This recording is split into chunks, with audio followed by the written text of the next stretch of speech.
Assalamualaikum gengs, gimana kabar kalian semua? Semoga kalian dalam keadaan sehat walafiat. Masih tetap standby di channel kita semua yang akan membahas kisah-kisah horor untuk kalian semua. Berikut cerita ini mengisahkan tentang seorang mahasiswa baru yang memilih tinggal di kos-kosan tua. Langsung saja ke videonya.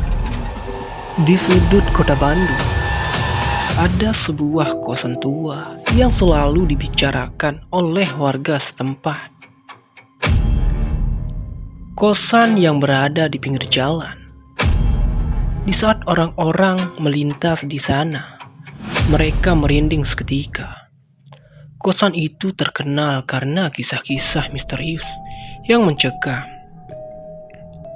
Tidak ada yang berani mendekat setelah matahari terbenam. Dan bahkan saat siang hari, aura dingin dan menakutkan terpancar dari kos-kosan itu. Seorang perempuan bernama Ana, mahasiswa baru di Bandung, mencari tempat untuk tinggal. Dituntun rasa ingin tahu dan ketidakpercayaannya terhadap hal-hal supranatural. Ia memutuskan untuk mengecek kosan jalan seberang yang berada di pinggir jalan itu. Hanya mitos yang ada di pikirannya. Sambil menginjakkan kaki ke dalam halaman yang ditumbuhi ilalang itu, pemilik kosan, seorang wanita tua yang bernama Bu Sari, menyambutnya dengan tatapan aneh. Dia berkata, "Kamu yakin ingin tinggal di sini?" kata pemilik kos itu.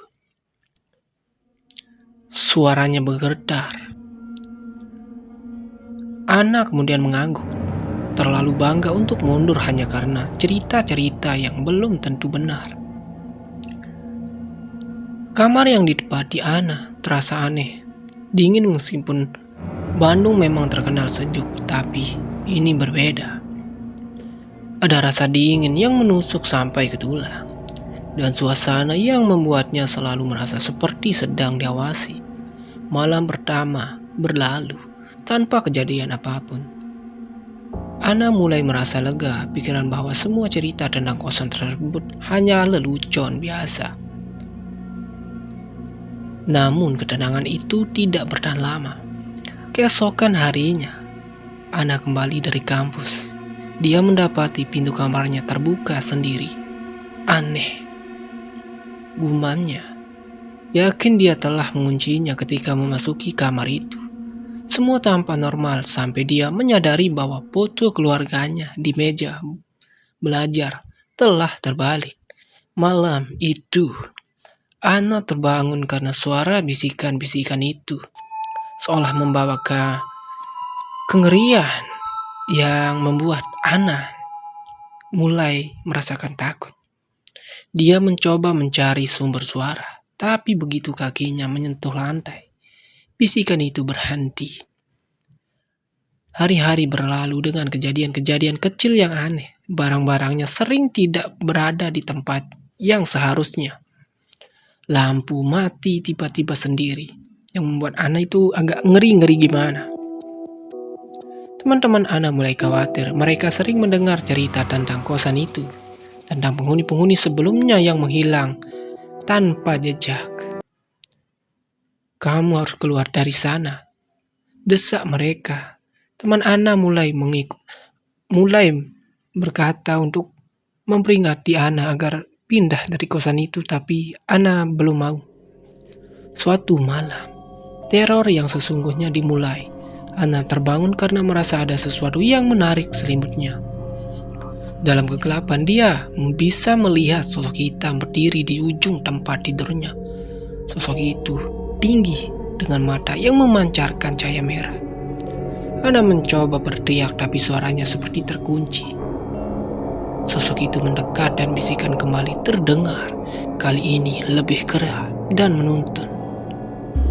Ana merasa dingin yang amat sangat, seolah-olah udara di sekitarnya telah membeku. Dengan segala kekuatannya, Ana melompat dari tempat tidur dan berlari menuju pintu, namun pintu kamarnya tidak mau terbuka. Dia menarik dan mendorong, tapi seolah-olah ada kekuatan yang menahan dari sisi lain. Tiba-tiba, lampu menyala sendiri dan sosok itu menghilang. Ana terengah-engah, tubuhnya bergetar hebat. Dia tahu dia harus segera pergi dari tempat itu.